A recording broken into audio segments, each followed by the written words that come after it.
કાઠિયાવાડ છોડી અને દ્વારકા સુધી શા માટે ધક્કો ખાધો ભગવાન? ફરી બધું મારી મારવાર છોડી અને આય સુધી ધક્કો ખાવાનો કારણ આપ માણસો સદા શા માટે પૂછો છો? જાણું છું બકરા, પણ તમારા મુખથી સાંભળવાનું આવ્યું છે. લાલા, તમે જો મારા મુખથી સાંભળવા માંગતા હોય ને તો સાંભળો. હું એક સ્વાર્થ અને એક પરમાર્થ માટે આવ્યો છું. હરે બકરા,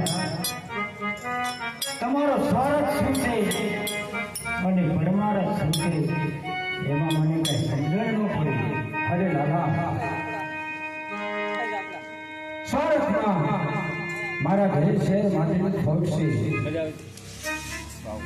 અને પરમાર્થ મારી મારવાર ભૂમિની અંદર ફેરવાય નામનો રાક્ષસ બાર ગૌમાંથી પશુ કે પક્ષી રહેવા નથી દેતો, ખેડૂતોને શીર ચડે જવા નથી દેતો. એટલું જ નહીં, ગામના લોકોને ગામત્રે જવા નથી દેતો. અરે લાલા, જ્યાં ગાયોનું રક્ષણ થઈ રહ્યું હોય ત્યાં ભેરવો ભક્ષણ કરી રહ્યો છે લાલા.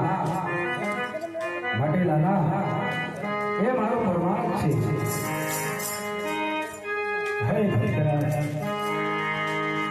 ગાયોના રક્ષણને બદલે ભક્ષણ થઈ રહેતા હોય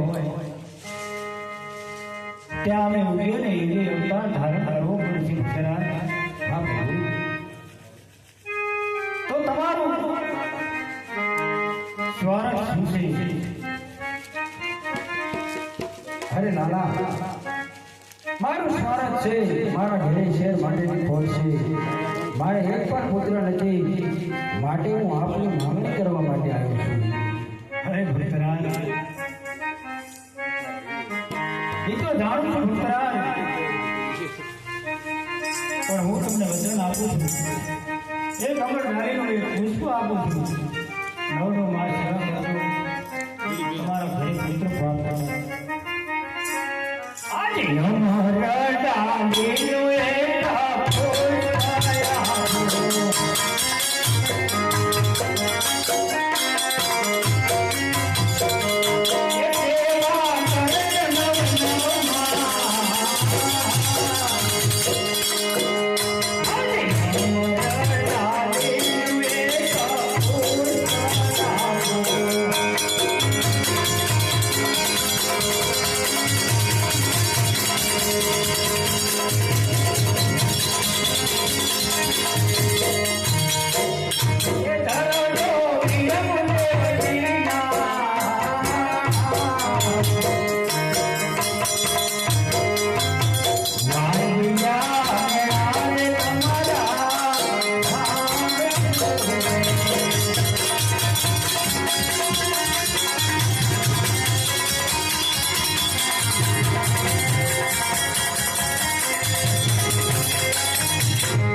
તમને અમારા ડાળીનું પુષ્પ આપ્યું. નવનો માસ સેવા કરજો, તમારા ઘરે પુત્ર પ્રાપ્ત થશે અને વાંચ્યા મેળાની વેદના દૂર થશે બકરા.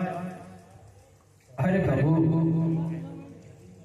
આપે અમારા ડાલીના પુષ્પ તો મને આપ્યું, મારું વાંચ્યા મેળા પણ દૂર થશે. પણ લાલા, મારે તમે મારા ઘરે અવતાર ધારણ કરો. તમે મારા ઘરે અવતાર ધારણ કરો અને ભેરવા જેવા રાક્ષસનો સંહાર કરો. માટે આપ પોતે મારા ઘરે પધારો લાલા. જાણું છું બકરા, એની માટે તો મારે મારા ભાઈ બલરામને